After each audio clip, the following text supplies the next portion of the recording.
자, 여러분, 지난 40년 동안 우리가 철석같이 믿어왔던 투자 법칙 있죠? 그게 지금은 오히려 우리 자산을 갉아먹고 있다는 사실 알고 계셨나요? 세상이 완전히 바뀌었습니다. 바로 인플레이션 2.0 시대가 온 건데요. 오늘 이 새로운 시대에서 살아남기 위한 생존 전략 한번 제대로 파헤쳐 보겠습니다. 바로 이 말입니다. 지난 40년간 통했던 투자 공식은 더 이상 유효하지 않다. 어쩌면 좀 충격적으로 들릴 수도 있겠네요. 하지만 사실이에요. 우리가 수십 년간 너무나 당연하게 여겼던 그 안정적인 저인플레이션 시대, 이제 공식적으로 끝났습니다. 과거에 성공했던 방법들, 이제는 그대로 따라했다간 실패로 가는 지름길이 될 수 있다는 거 꼭 기억하셔야 합니다. 바로 이 숫자, 3%. 이게 앞으로 우리가 마주할 인플레이션의 새로운 기준, 그러니까 뉴 노멀이 될 겁니다. 이게 그냥 잠깐 스쳐 지나가는 현상이 아니에요. 굉장히 구조적인, 근본적인 변화라는 거죠. 그래서 여러분의 돈을 지키고 또 불리는 그 모든 게임의 룰이 지금 통째로 바뀌고 있는 겁니다. 자, 그럼 궁금해지죠? 도대체 세상이 어떻게 돌아가길래 여기까지 온 걸까요? 사실 여기에는 아주 강력하고 또 되돌릴 수 없는 세 가지 거대한 힘이 작용하고 있습니다. 이 세 가지가 우리 경제의 판도를 완전히 뒤흔들고 있는 건데요. 지금부터 하나씩 살펴보겠습니다. 첫 번째는 바로 탈세계화입니다. 예전에는 뭐든지 얼마나 싸게 만드느냐가 제일 중요했잖아요. 그래서 인건비 싼 곳 찾아 전 세계를 헤맸죠. 근데 이제는 분위기가 완전히 달라졌어요. 얼마나 안전하게 공급받느냐가 훨씬 더 중요해진 겁니다. 각 나라들이 전부 우리나라에서 만들래 하면서 자국 중심으로 공급망을 뜯어 고치고 있어요. 그 결과요? 네, 맞습니다. 우리는 앞으로 영구적으로 더 비싼 물건값을 감수해야 하는 시대에 살게 된 겁니다. 두 번째는 인구 구조의 변화입니다. 이건 정말 심각한 문제인데요. 선진국들을 중심으로 일할 사람이 점점 줄어들고 있어요. 노동 인구가 사라지고 있는 거죠. 그럼 어떻게 될까요? 당연히 일손이 귀해지니까 임금이 오르고 서비스 비용도 덩달아 계속해서 오를 수밖에 없습니다. 예전처럼 값싼 노동력으로 물가를 누르던 시대는 이제 끝났다고 봐야죠. 그리고 세 번째, 바로 탈탄소화입니다. 우리가 친환경 에너지로 전환해야 하는 건 맞아요. 이건 거스를 수 없는 대세죠. 그런데 문제가 있습니다. 전기차 만들고 풍력발전기 세우려면 구리나 리튬 같은 핵심 원자재가 어마어마하게 필요하거든요. 수요가 말 그대로 폭발하고 있는 겁니다. 이게 바로 그린플레이션이라는 새로운 현상이에요. 즉, 착한 녹색 전환이 아이러니하게도 새로운 인플레이션의 거대한 파도를 만들어내고 있다는 거죠. 자, 이렇게 세상이 바뀌었는데 그럼 우리의 투자 전략도 당연히 바뀌어야겠죠. 근데 문제는 지난 40년 동안 가장 안전하다고 믿었던 바로 그 투자 전략이 지금 이 새로운 환경에서는 아주 위험한 함정이 되어버렸다는 겁니다. 그게 바로 이 60-40 포트폴리오입니다. 들어보신 분들 많을 거예요. 주식의 60%, 채권의 40% 투자하는 정말 오랫동안 안전 투자의 황금률처럼 여겨졌던 전략이죠. 왜냐하면 아주 간단한 원리 때문이었어요. 보통 주식시장이 흔들릴 때 안전 자산인 채권 가격은 오르면서 손실을 막아주는 충격 흡수 장치 역할을 해줬거든요. 정말 든든한 믿음이었죠. 그런데 이제는 이 공식이 완전히 깨져버렸습니다. 자, 이 표를 한번 보세요. 이게 진짜 중요한데요.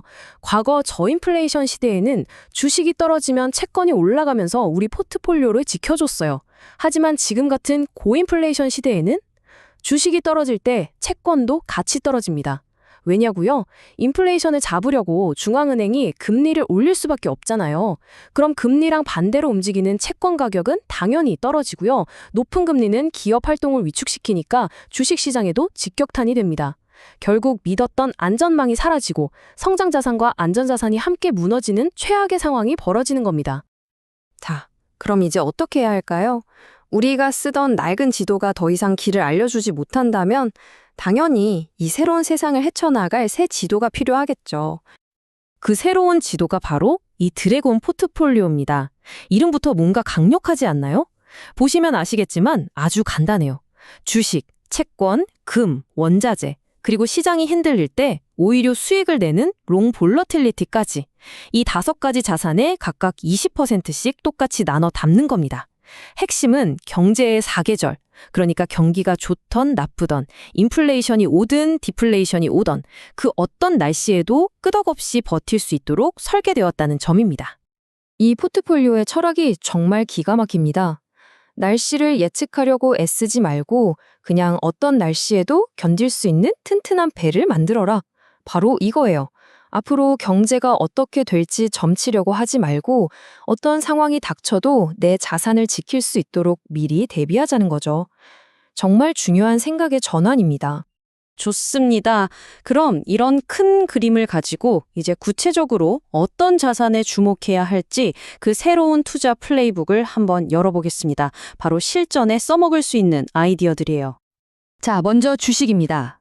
인플레이션 시대에 주식 투자의 성공 여부는 딱 하나에 달려 있습니다. 바로 가격 결정력이에요. 이게 뭐냐면 원자재 값이나 인건비가 올랐을 때 그 비용 상승분을 제품이나 서비스 가격에 슬쩍 얹어서 소비자에게 넘길 수 있는 능력입니다. 이게 되는 회사냐, 안 되는 회사냐가 생존을 가르는 거죠. 그럼 어떤 주식들이 이 가격 결정력을 가지고 있을까요? 대표적으로 필수 소비재나 헬스케어 기업들이죠. 우리가 아무리 힘들어도 샴푸는 써야 하고 아프면 약은 먹어야 하잖아요. 가격이 좀 올라도 어쩔 수 없이 삽니다. 또 금리가 오를 때 수혜를 보는 보험사나 꾸준히 배당을 늘려온 튼튼한 배당 성장주들도 좋은 선택지가 될 수 있습니다. 결국 핵심은 다른 회사가 쉽게 넘볼 수 없는 강력한 브랜드 파워, 즉 경제적 혜자를 가진 기업을 찾아내는 겁니다. 다음은 원자재입니다. 사실 원자재는 인플레이션을 방어하는 가장 강력하고 직접적인 방법이에요. 왜냐하면 생각해보세요. 물가가 오르는 게 결국 원자재 가격이 오르기 때문인 경우가 많잖아요. 그러니까 원자재는 인플레이션의 결과가 아니라 원인 그 자체에 투자하는 것과 같습니다. 게다가 지금 원자재 시장은 엄청난 슈퍼사이클의 초입에 있을 가능성이 높습니다. 이 타임라인을 보시면 이해가 쉬울 거예요. 지난 10년 동안 기업들이 유전이나 광산 개발에 투자를 거의 안 했어요. 돈이 안 되니까요. 그런데 이제 와서 친환경 에너지 전환 때문에 구리, 리튬 같은 자원에 대한 수요는 폭발하고 있죠. 공급은 부족한데 수요는 넘쳐난다? 결과는 뻔하죠. 장기적인 가격 상승, 즉 강세장이 펼쳐질 수밖에 없는 구조인 겁니다. 자, 이번엔 리츠, 즉 부동산입니다. 인플레이션 시대 부동산 투자의 승패는 딱 한 가지가 결정합니다. 바로 임대 계약 기간이에요. 다시 말해서 인플레이션이 오를 때 임대료를 얼마나 빨리 그리고 자주 올릴 수 있느냐가 핵심이라는 거죠. 이 표를 보시면 승자와 패자가 극명하게 갈립니다. 왼쪽의 승자들을 보세요. 호텔, 매일 요금을 바꿀 수 있죠. 아파트, 보통 1, 2년마다 계약을 갱신하면서 임대료를 현실화할 수 있습니다. 데이터 센터도 전기료 같은 비용을 고객에게 바로바로 떠넘길 수 있고요. 반면에 오른쪽 패자들은요. 5년, 10년짜리 장기 계약에 묶여있는 오피스 빌딩이나 쇼핑몰 같은 곳들입니다. 이런 것들은 인플레이션이 아무리 올라도 계약 기간 동안 임대료를 못 올리니까 속수무책으로 당할 수밖에 없는 거죠. 자, 지금까지 이론적인 이야기들을 쭉 해봤는데요. 그럼 결론적으로 실제 과거 데이터를 까보면 어땠을까요? 정말로 이런 전략들이 효과가 있었는지 그 마지막 증거를 한번 확인해 보겠습니다. 바로 이 데이터입니다. 정말 놀랍지 않나요? 인플레이션이 3%를 넘었던 고인플레이션 시기에 자산별 평균 실질 수익률을 보세요. 금이 무려 연 18%, 원자재가 12%, 리츠도 8%가 넘는 플러스 수익을 기록했습니다. 반면에 우리가 안전하다고 믿었던 미국 주식과 채권은요. 물가 상승률을 감안하면 둘 다 마이너스 수익률입니다. 돈을 벌기는커녕 오히려 까먹었다는 얘기죠. 이보다 더 명확한 징후가 있을까요? 자, 그래서 여러분이 오늘부터 당장 시작해야 할 인플레이션 2.0 실행 계획입니다. 딱 4가지예요. 첫째, 위험 자산이 되어버린 장기 채권 비중을 줄이세요. 둘째, 아무 주식이나 사지 말고 확실한 가격 결정력을 가진 회사만 골라서 업그레이드 하세요. 셋째, 포트폴리오에 원자재와 금 같은 실물 자산을 반드시 추가하시고요.